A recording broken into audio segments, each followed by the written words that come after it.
masuk ke sesi foto bersama terlebih dahulu. Dipersilahkan kepada Sobat Prakerja sekalian untuk mengaktifkan kameranya terlebih dahulu. Di sini totalnya ada 1 slide, jadi saya akan mengambil foto selama 1 kali. Dipersilahkan untuk Sobat Prakerja yang belum mengaktifkan kameranya untuk mengaktifkan kameranya terlebih dahulu ya.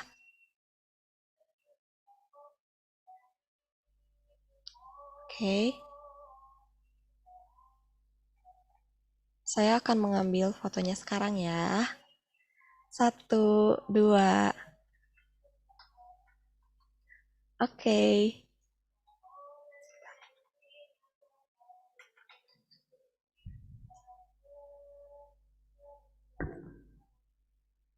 Terima kasih kepada Sobat Prakerja yang sudah mengaktifkan kameranya. Untuk yang ingin tetap dinyalakan, silakan dinyalakan. Bagi yang ingin dimatikan, tidak apa-apa dimatikan. Selanjutnya, kita akan masuk ke pemaparan materi dari Miss Dewi. Kita sapa terlebih dahulu. Halo Miss Dewi, apa kabar Miss? Halo, kabar baik. Aku lagi ngetik pesan buat tuh Arya. Oh iya, silakan Miss. Mungkin setelah itu boleh masuk langsung ke materinya. Silakan ya Miss. Oke, thank you. Aku senang kalau ada kelas kecil kayak gini karena jadinya bisa ngecek satu-satu siapa gitu. Beda kalau yang muridnya 100-an, 200-an, udah paling 1-2 doang yang normal.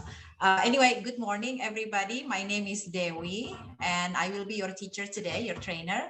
And sesuai judulnya hari ini topik kita adalah bahasa Inggris dasar untuk pekerja di bidang makanan dan minuman, specifically untuk pramusaji.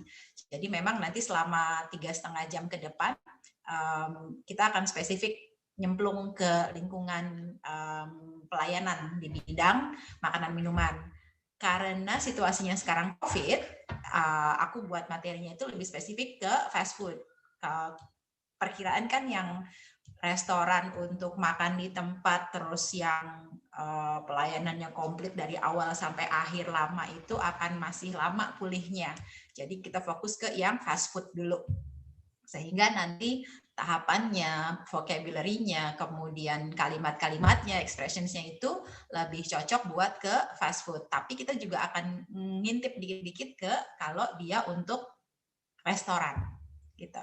Nah, sekarang yang pengen aku tampilkan di awal, tolong cek dulu apakah sudah kelihatan jelas slide-nya aku. Apakah slide-nya udah kelihatan jelas dan tidak terpotong? Kalau sudah, tolong dikasih tahu di chat. Jelas, Miss?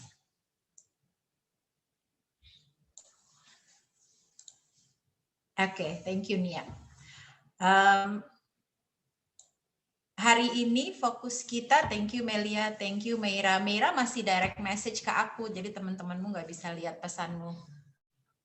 Thank you Henny, thank you Meli. Kalau nama panggilannya ada yang salah, tolong aku dikoreksi ya. Terus ada yang angkat tangan. Biasanya kalau aku ngajar, sebenarnya ini kan namanya webinar, dan kalau webinar itu kan sebenarnya seminar lewat website gitu kan. Jadi lebih satu arah, satu orang pembicara yang ngomong terus. Tapi belajar bahasa Inggris kan nggak bisa begitu. Kalau belajar bahasa Inggris kita mesti banyak latihan, banyak ngobrol, banyak interaksi gitu. Bahkan idealnya kalau di kelas bahasa Inggris itu, kalau tujuannya adalah supaya bisa lancar, bisa pede, mestinya muridnya yang banyak ngomong, gurunya dengerin, ngawasin. Gurunya itu kerjanya di awal sebelum kelas dimulai, dia nyiapin segala macam supaya nanti di dalam kelas muridnya yang ngomong banyak banget, gurunya ngawasin lalu benerin gitu. Tapi karena keterbatasan cara belajar kita sekarang, nanti akan banyak aku bertanya dan aku berharap teman-teman ngasih jawabannya lewat chat. Jadi silahkan jempolnya dipakai untuk ngejawab di chat. Nggak perlu raise hand, nggak perlu nunggu sampai sesinya selesai baru boleh nanya, enggak. Apapun yang lagi aku bahas, kalau kepikiran sesuatu, kalau punya ide, kalau punya pengalaman yang nyambung, silahkan tulis di chat. Supaya teman-temannya juga tahu. Jadi materi yang kita bahas itu nggak cuma teori dari aku aja, tapi juga emang realistis. Sama seperti waktu kalau aim sekolahku itu bikin materi untuk perusahaan-perusahaan ini, kita berusaha serealistis mungkin. Pastinya silabus dan materi silabus yang kita bikin dan materi yang kita pilih akan beda antara ngajar karyawan di BCA dengan ngajar karyawan di Excelso. Excelso itu kan kafe, sedangkan BCA itu bank. Vocabnya pasti beda, tingkat formalitasnya beda, sehingga kalimatnya juga beda. Tapi yang perlu teman-teman ingat, kita ini kan lagi belajar pakai bahasa Inggris di lapangan. Kita bukan lagi nulis skripsi, bukan lagi bikin tesis, bukan lagi nulis jurnal penelitian, sehingga tidak perlu khawatir grammarnya ada yang salah, nggak apa-apa. Grammar salah dikit-dikit nggak dosa. Karena kalau kita di lapangan, untuk urusan profesional, pekerjaan spesifik, tujuan komunikasinya ada dua. Pertama, pesannya akurat. Grammarnya nggak akurat nggak apa-apa. Tapi pesannya harus akurat. Misalnya kalau di bidang makanan minuman, pas lagi ngasih tahu bayaran, dibilang, oh harganya 100.000, 100,000. Jangan sampai kita salah ngomong 10,000, tekor nanti. Jadi yang penting pesannya yang akurat. Grammarnya salah-salah dikit nggak apa-apa. Kedua, yang penting adalah ketika kita berkomunikasi di dunia kerja ini, profesional ini, cara kita sesuai sama sikon. Itu istilahnya profesional. Profesional itu berarti menyesuaikan dengan sikonnya. Kalau ngomong di kantor, kerja di bank, tentunya level formalitasnya beda dengan kita ngomong sama tamu di kafe. Beda lagi dengan ketika kita ngomong sama teman di rumah. Jadi itu dua tujuan pentingnya, supaya pesannya akurat dan supaya kitanya juga cara berbicaranya profesional sesuai sikon. Sehingga hari ini tujuan yang mau kita capai ada 3. Tujuan dari webinar ini ada 3. Pertama, supaya kalian jadi tahu, kan kalau udah lihat, udah dengar, udah baca, jadi tahu. Kedua, supaya teman-teman bisa lihat, kita nanti akan nonton beberapa video. Dan ada beberapa latihan juga pakai sampel. Habis itu, tujuan ketiga adalah supaya masing-masing bisa merencanain follow up-nya mau gimana. Kan sekarang levelnya beda-beda nih. Ada yang baru mau belajar bahasa Inggris, ada yang udah lagi kuliah jurusan bahasa Inggris, ada yang emang udah ngajar bahasa Inggris untuk SD sama SMP. Berarti kan level awalnya beda-beda nih sekarang mulainya. Sedangkan kalau aku membuat training di sebuah perusahaan, pasti di tahap awal itu ada yang namanya placement test. Tujuannya supaya nanti kita bikin satu kelas levelnya mirip, yang elementary sama elementary, yang pre-intermediate sama intermediate, sama pre-intermediate. Tapi karena sekarang kita asalnya beragam, nanti langkah ketiga masing-masing mesti bikin rencana sendiri buat follow up. Kalau yang misalkan, aku tadi bermasalah di vocab, aku belum hafal, berarti rencana follow up-nya habis ini aku mau nonton lagi video-video yang dari Miss Dewi, terus aku akan minta lagi video yang lain. Boleh. Kalau yang udah lebih jago dan ternyata tadi kayaknya terlalu gampang deh, aku butuh yang lebih menantang, boleh, silakan. Bagian ketiga itu terserah kalian. Aku menyediakan aja. Caranya gimana? Kita kan punya grup Telegram. Grup Telegramnya dimanfaatin. Miss, aku boleh nggak cari minta tolong latihan vocab lagi yang begini. Nyarinya kemana ya? Kalau aku tahu, aku akan kasih. Gitu. Jadi kalian juga nggak terlalu banyak waktu untuk nyari-nyari. Jadi goalnya pertama supaya tahu, kedua untuk nonton dan latihan, nanti ada sampel, dan yang ketiga untuk follow up masing-masing. Artinya untuk mencapai tujuan itu, aku minta kesepakatan dari kalian. Pertama, bahwa teman-teman di sini akan dengerin, to listen, dan kedua akan nonton, lihat slide-nya, nonton videonya, dan yang ketiga untuk share di chat apa yang kalian rasain, apa yang kalian pikirin, apa yang kalian masih bingung, tulis di chat. Listen, see, and share. Share by typing in the chat. If you agree, kalau teman-teman sepakat bahwa kita akan mendengarkan, nonton, lalu cerita di chat, tanya jawab di chat, please write in the chat box now, I agree, Miss.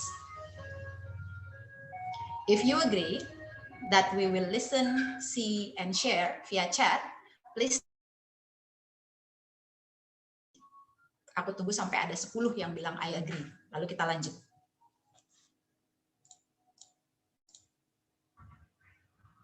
Aku ngitung dulu, udah 10 belum nih? Halo Joni, halo Melia, halo Henny, halo Ambar, halo Tu Arya, halo Mera, baru 6, 4 lagi. I need 4 more people to say I agree, Miss. Halo Nia, 3 more people. and then we'll continue. Hello, Melly. 2 more people. 2 more people to say I agree, and then we'll continue. Tuh Arya tetap dihitung 1 ya, meskipun ada 2 di videonya.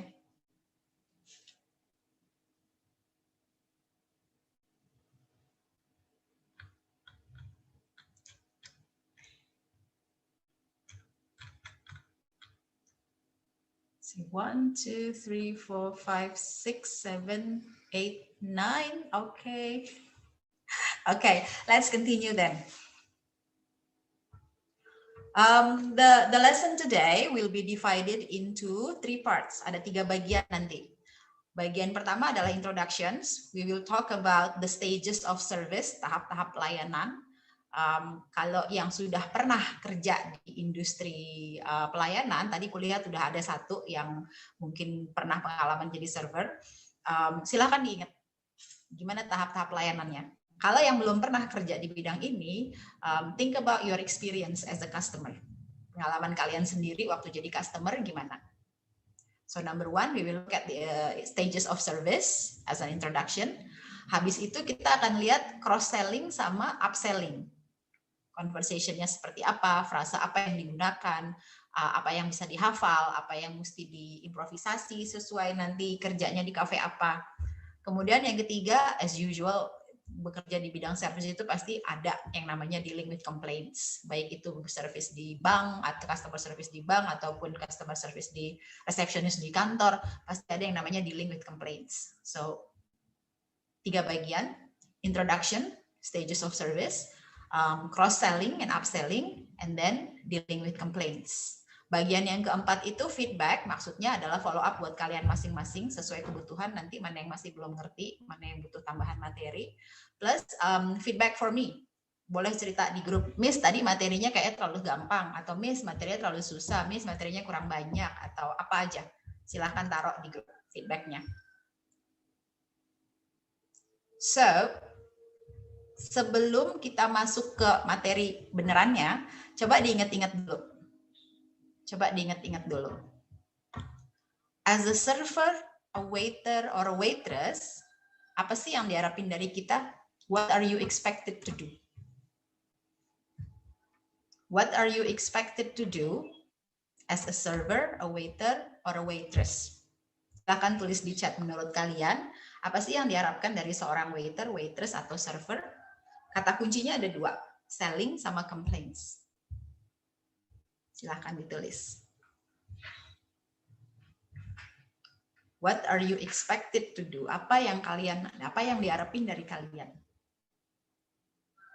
Selling, of course, selling the products, right? The products of the cafe, maybe the food, maybe the drinks.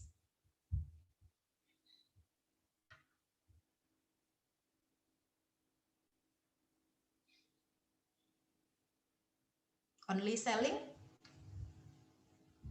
Selain selling, apalagi yang diharapin dari seorang waiter, waitress, atau server?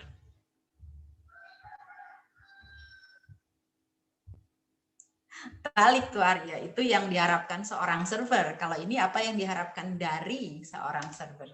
Apa yang diharapkan pemilik kafe atau pemilik restoran dari seorang server? Selling, of course. Good service, very good. Thank you, Melia. Kalau aku tanya lebih jauh, good service itu seperti apa? What does it look like? What does good service look like? By the way, karena ini levelnya masih dasar, aku ngomongnya akan campur-campur ya, Inggris sama bahasa Indonesia. Kalian menjawabnya silahkan, boleh banget kalau pakai bahasa Inggris. Bahasa Indonesia juga nggak apa-apa. Kalau ditanya nanti udah dapat sertifikat, terus ditanya, kamu nih punya sertifikat kelas bahasa Inggris untuk bidang makanan minuman level apa? Kalau ditanya, kamu bilang, menurut framework Eropa, CEFR, Common European Framework, ini adalah level A1, A2. Artinya, dari basic ke pre-intermediate. yang basicnya yang aku campur dengan bahasa Indonesia, tapi nanti ada beberapa latihan yang udah mulai masuk ke pre-intermediate. Jadi kalau ditanya levelnya apa, jawabnya adalah A1, A2. Basic ke pre-intermediate. Betul, Johnny, kepuasan pelanggan. Ya, itu tujuan dari good service-nya ya toh. Goal akhirnya adalah, if you guys can see what I highlight here on the slide, look at the slide, customer is satisfied. Itu tujuan akhirnya. Expectation-nya adalah selling the products, food and drinks, plus handling complaints. Selling dan handling complaints means that you are giving good service. And good service, end goal is the customer is satisfied. Lalu, kalau menurut teman-teman, di mana challenge-nya untuk bisa ngelakuin dua hal itu? Selling dan handling complaints.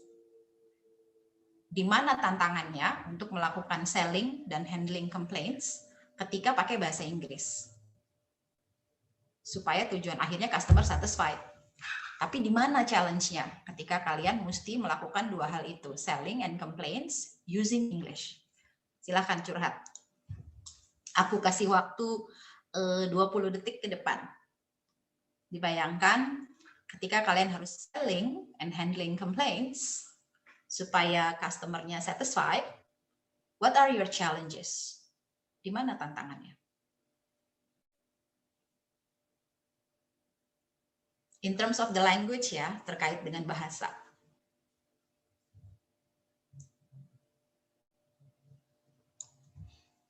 Apa tantangannya ketika harus menjual dan handling complaints terkait dengan penggunaan bahasa Inggris?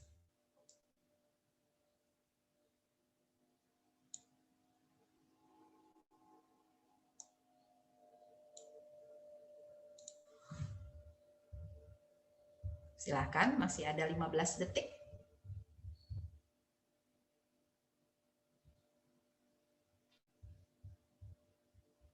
What are the challenges for you in using English when you have to sell and handle complaints? Apa tantangannya buat kalian ketika harus pakai bahasa Inggris untuk menjual dan handling complaints?